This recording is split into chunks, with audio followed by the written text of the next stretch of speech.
Adams here with the Sewing Connection, Series 14, Program 5. The recipe for today begins with a padded board, a box of pins, and some rather strong cords of any description. Add to that collection of fabric tubes, some baubles and beads, and let's see what will happen. Now last week I did a vest, and it was also woven on a padded board and had pins to hold, but it was fabric tubes going both ways, or maybe some ribbons thrown in with it. This is a little different in that one way it's cords, the other way it's fabrics or whatever you want to put into it. Now I started, when I was making this vest I'm wearing, I started with something slippery, like ribbon floss or some of this very slippery cord, and I found that it wouldn't hold the fabrics all that well. They moved around. They wouldn't stay in place the way I put them. So it might be better to use something that'll catch it a little bit more. What I actually have in the vest I'm wearing is this cord, and it's a metallic, just something that adds a little bit of glitz, but it's strong and it worked out well. What I'm going to do on this one is some yarn with lots of slubs, which I haven't used yet, but I assume it's going to work just right and be fine. Well, the place to start is, of course, a padded board. And this one's commercial. You can make your own very easily by just taking a board, putting some padding on it, covering it probably with a checked or a plaid so that you have a series of horizontal and vertical lines, because you want to have straight lines somewhere so that you know exactly what you're doing and can stay on course. And then what I've done is put a vest shape down here, and this is a fusible interfacing with the fusible side up. It's going to be the backing of this, and after we have it woven, before we take those pins off and take it off the board, we want to have all that secured by that interfacing, so that's why I have it down here first. And also that provides the exact shape I want, so that's nice. Now where I got this shape was, of course, just from the patterner that I use all the time.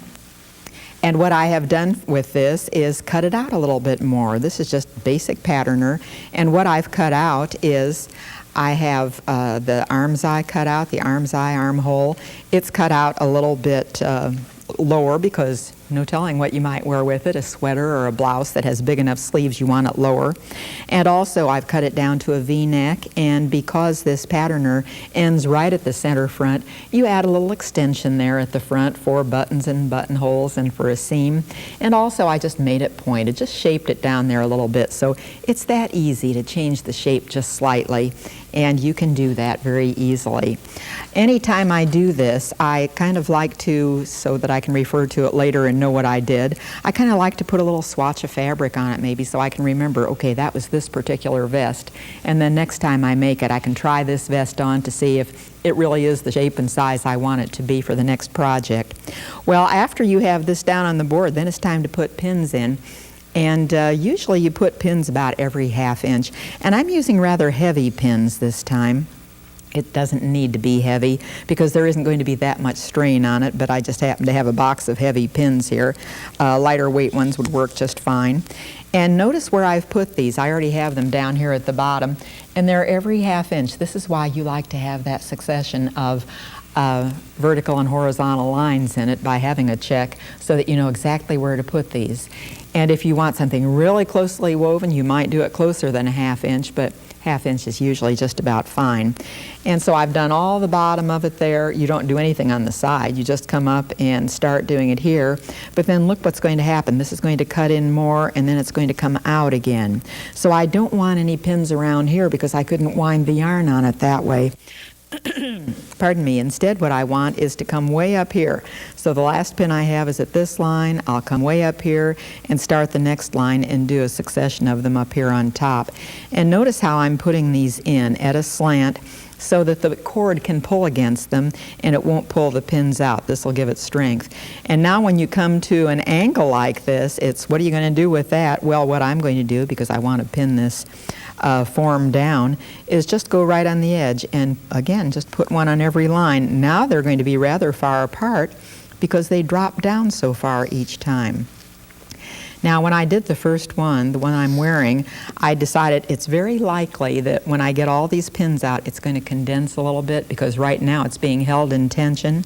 And so because of that, and because you don't exactly know what will happen, Each one is going to react differently depending on the fabrics you use and the cord that you use to string between these pins. What I have done is cut this vest shape actually about an inch, inch and a half bigger all the way around than I really want it to be. After I'm completely finished and take the pins out and press it to its backing, then I'll put the pattern on again and cut it down if it did indeed shrink, or if it didn't, then fine, I'll have some to cut off. But anyway, it's a little safety precaution, a little insurance policy there. And then to wind the pins, you have a choice how you're going to wind them. What I'm going to do for fabric is just every 2 pins. I'll go down here and go around 2 pins and come up here and around 2 pins. And this is because for these tubes of fabric I'm going to use, I want straight lines. Now, if I would have a lot of cords and yarns and so on in this instead of the tubes of fabric, then I would probably wind every pin back and forth, so it would kind of go in V's at every pin. But I want these a little farther apart for the fabrics, so this way it'll work just fine to go around 2 pins and have straight lines instead of diagonal yarns going back and forth. If you do those diagonal yarns by going around every pin instead of every 2 pins, it really, by the time you get finished, it looks perfectly straight. You can't tell that you've done that, so it doesn't matter. Now, I'm possibly not going to wind this whole thing because I'm not going to, well, it's pretty quick. Maybe I will just wind the whole thing. Okay, you can see this isn't going to take you forever. And if you actually warp a loom, a big loom that you'd have on the floor of a room and so on, that would take a little bit longer to warp, a lot longer to warp than this does. And for that reason, when you warp a loom, and these are the warp threads, those that are going up and down, the vertical yarns are the warp threads. The woof, the filling, that's what goes sideways, and that's what we're going to use fabric tubes for. But to warp a loom, you have really long, long strands of whatever it is you use to warp it, whereas I just have the short ones here, just big enough for this vest. And what you would do with the loom then is you do the weaving, you would move it all on. Now, what I did at the very start of this is tie a knot on the first pin so that the yarn stays in place, and then thereafter it's a very simple matter to just go around. This one I'd also tie a knot right now. I'll just wind it a couple of times so it stays in place and leave it here. And then you're going to need something to pull these tubes through. Now, remember a couple of programs ago I was cutting, and then last time I was making tubes. Well, I have a whole lot of tubes here. And these are chiffon. These are the tubes I'm wearing. So they're very lightweight fabric. They're very sheer. Some of them are quite wide. Others are narrow. I think all the widest ones I already have in this vest. And I didn't press these as I did last week. Those were pressed because that was firmer fabric. These are so lightweight, there's no sense in even trying to press them. Just use them as it is. And it's going to be easier to weave if you use something to pull them through. I'm using these clamp tweezers in this case just to hold onto the fabric to weave it through rather than trying to push the fabric and over and under all those yarns. This just makes it a little bit easier. Now, what might be better than this, but I've lost it somewhere in the shuffle, is a bodkin that doesn't have any rough edges. This one has a little place that catches, and I'll have to kind of worm it through as I go so that it won't catch. But you can see it's just over, under, so it's a very easy process. When you come to the end of it, pull it through and keep on going. And the fact that this fabric is going to crush down and wrinkle, that's just fine. Now, I'm not even trying for straight lines because I really don't want straight lines with this. I want it to kind of wave and undulate back and forth. And so it's fine that I'm going just way off in the hinterland here. Here, I'll just take it down here. And I'll push it down to the end and pull it through because there's no sense in wasting any. And so when you have it completely covered like this, then you might as well cut off what you don't want and use the rest of it for another tube. So this is all ready to use again somewhere else. And what I have used is about 3 or 4 different fabrics here. Some of it metallic, some of it just a very difficult brocade that won't press, so why even try? That's why I have left these tubes unpressed. And this one now, the next one, I'll just weave the opposite way. Where I went under before, I will now go over. And if you want to weave some of this in a little bit different direction, fine. You can see this is a little bit heavier tube, not too terribly heavy. But this is just quick, fun weaving. And you can get a whole vest made in a very short period of time, or make a jacket out of it. Or if it's lightweight enough, possibly part of a dress. You might just do part of a garment too with this pin weaving, maybe just a collar, or maybe a yoke. Just part of one, though, is another possibility. And again, push it tight because you don't want to see any of that backing through. And instead of having all stripes here, if you want to have, you know, just sections of something different, you can also weave just little pieces in here or there. So let me weave another piece. Maybe I would just start this right here and kind of fill up this section. And that's okay too. So just see what happens if I do that. And instead of, when I get to the end, instead of cutting it off, maybe I'll just turn it around and bring it back and fill in this section a little bit more. You can't do anything wrong here. You're just playing and having a little fun with fabric and seeing what will happen. What I'm going to run into now is that I don't have an over and under, and maybe that's all right too. I'll just put it over and under the same one, but I'll have a double tube here, and maybe I'll weave it back again and see what happens if I come back here. Well, anyway, you can see this is going to be kind of a fun project that can be very absorbing.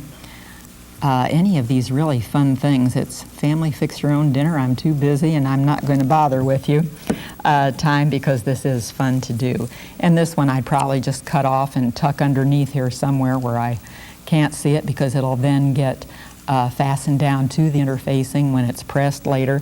But you can see anything goes in this, and it's going to be all then completely held in place by that fusible interfacing. And fun job. Now, isn't this a good way to get some use out of some of your scraps? Here's a fatter tube, and so this might be kind of interesting to give a little variety, not only in the color and the texture, but also in the width. So we'll put this one in and spread it out wide, because I'm trying to curve this wave around a different direction, is what I'm doing by adding the different width, and maybe spread it out in some places and condense it in others. What am I doing here? There. I'm going to have to go under 2 because I disrupted the flow by putting that little extra one in there. And that's okay. It'll never show by the time you get finished. It'll be just fine. So with this one, since I'm trying to turn the direction, I would probably, I'll go out here. And with this one, I would probably spread it out as far as I can on this side, and then maybe squish it down. And maybe for interest, maybe I'd turn it over a time or two. And because it is so thin, puff it out a little bit here and there. And just make it look a little different. Give it a little more interest. Don't make it so stodgy and perfect, because, as I say, it'll get stitched down after it's fused. And so you don't have to worry at all about whether it's going to hold or not. It will hold. So by the time, you can see I could do this in a few more minutes and have this done. Within an hour or so, I could weave a couple of fronts. So it really is a pretty quick job.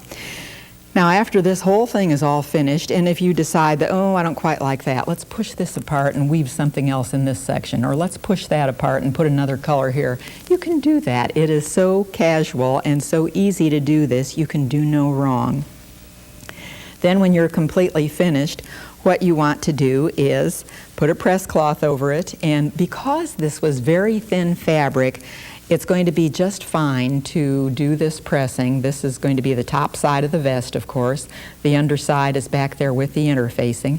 And it's going to be just fine to put a press cloth on, steam press this, and because of that sheer fabric, it's going to fuse very well.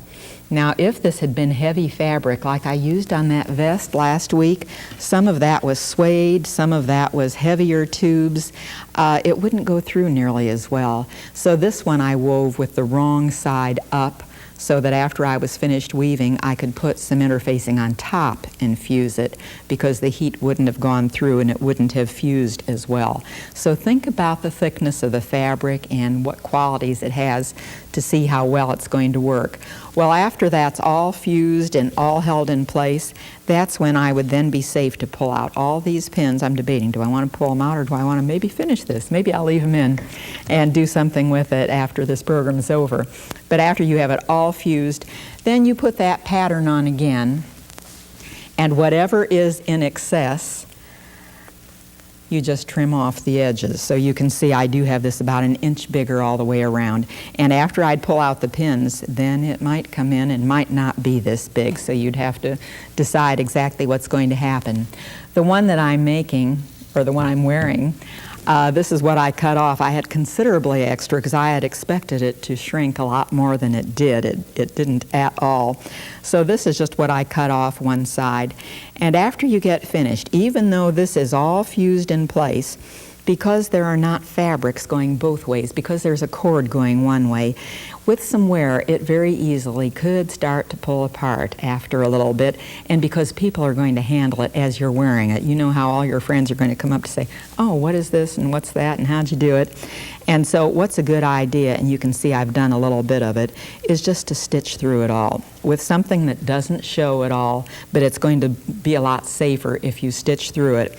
And by doing a wavy line, as I've done here, you're going to catch more things, more little corners, so that's a good idea, but also it won't be as noticeable as a very straight line would. Now what I've used on the right side is just some clear, some monofilament thread, and it doesn't show at all. Now if you want to put another element in this, you could use maybe a metallic thread or a different color thread. If you actually want it to show, that would be just fine. But anyway, it's going to be very secure because it is all stitched, even though it doesn't show. I'll show you how to do that stitching, but on the way, there's something else I'd like to show you. I've bound the edge of this vest, and there's something kind of new that I meant to show you 2 or 3 programs ago, and I didn't get around to it. So I have it here on the ironing board, and I'd like to show this to you. What it is a new bias buddy is what it is. It's your buddy. It makes bias very nicely. This is adjustable. You just adjust these little screws here and feed it through a slot here, the bias that you've cut. Feed it through the slot over here and put your iron on top of it. And then with your iron on top, what's on the surface of this is a heat-resistant material that doesn't care if you set your iron on it. In fact, you can leave it parked there all day if you want to. And then you just take the tube of fabric that you had and pull it under the iron without having to move the iron at all, and it creates the bias that you want. And you can see what's coming out the other end is nicely pressed bias, and it works just beautifully. So you might think about looking into that. Well, let's get over and do some stitching on this.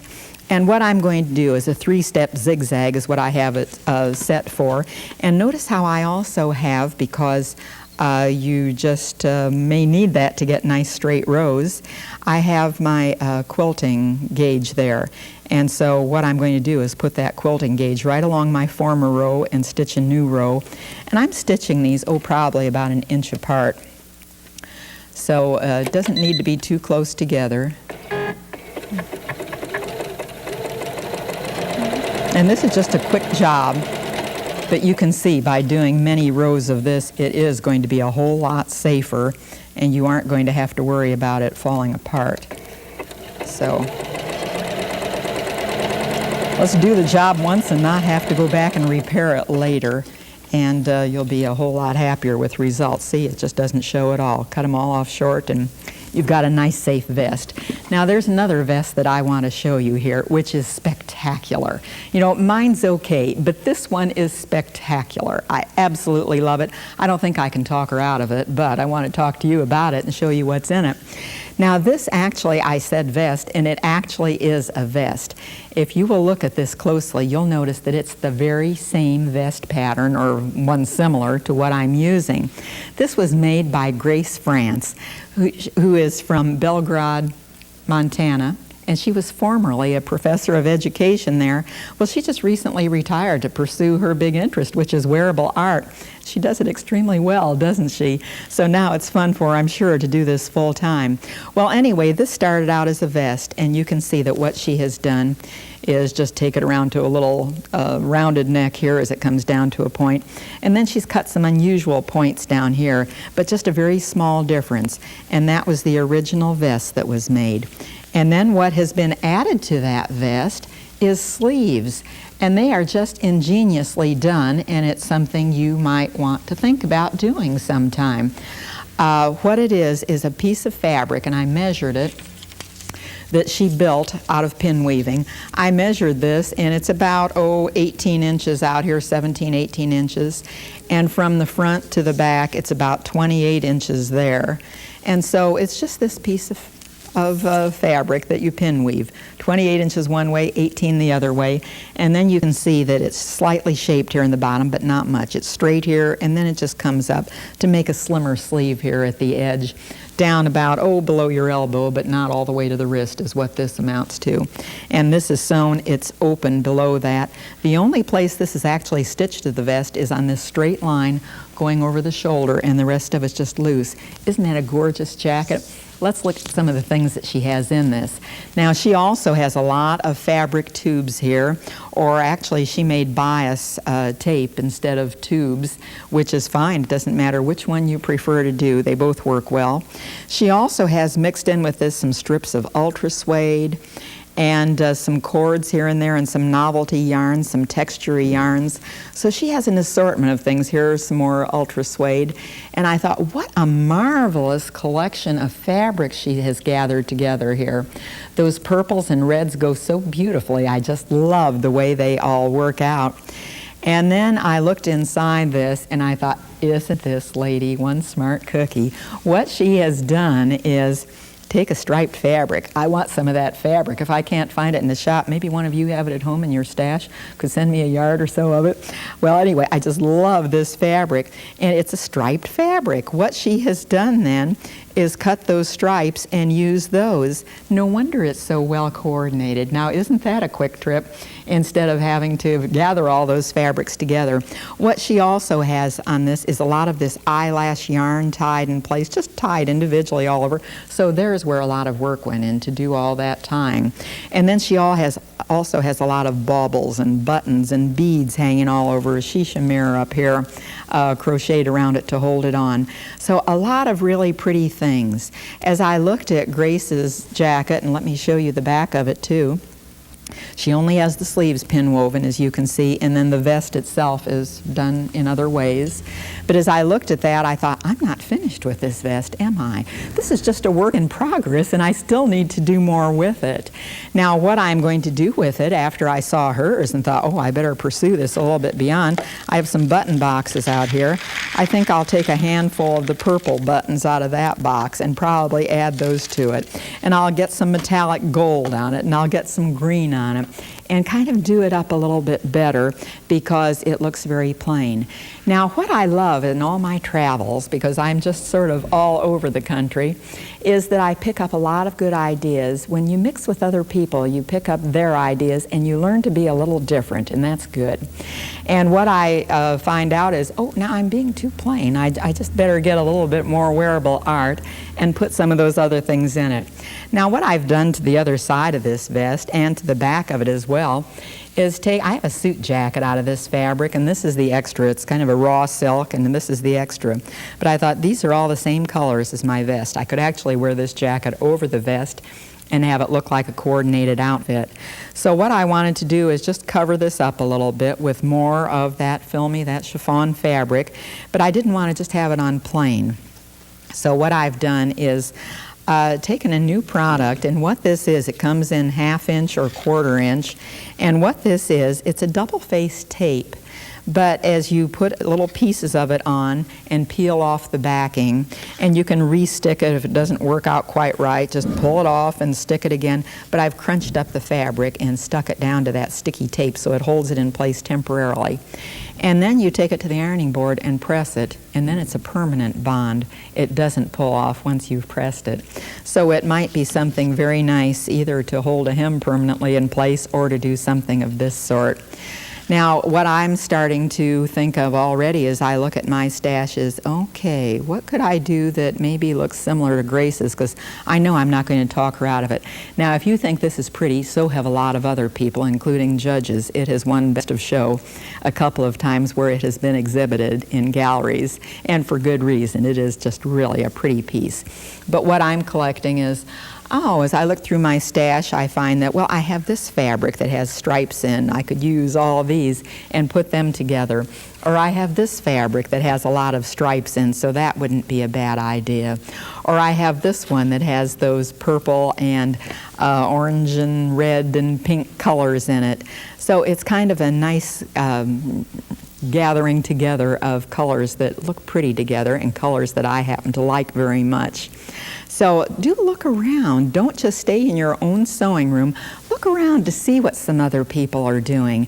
If you have a gallery in your city where they have wearable art, one-of-a-kind things, go look at some of the wonderful things that other people have done, because this really enriches what you can do, and it puts a new slant on your sewing and just adds another dimension that maybe it needs a whole lot. So think about that, either what people have done individually, or maybe go look at the ready-to-wear, but the very good ready-to-wear, the designer things, and that also puts a new slant on what you want to sew, because you just absorb a lot of really pretty ideas and a lot of pretty techniques that maybe you hadn't previously thought about, and it's time to get your thinking going in other directions. Well, that wasn't a bad way to put together a few fabrics in an interesting way to create a new sewing experience. I guess you all have a few scraps in your stash, and maybe they could be not just useful, but outstanding. Join me next time to see some incredible garments people have made of mere odds and ends. Let's go scrap happy.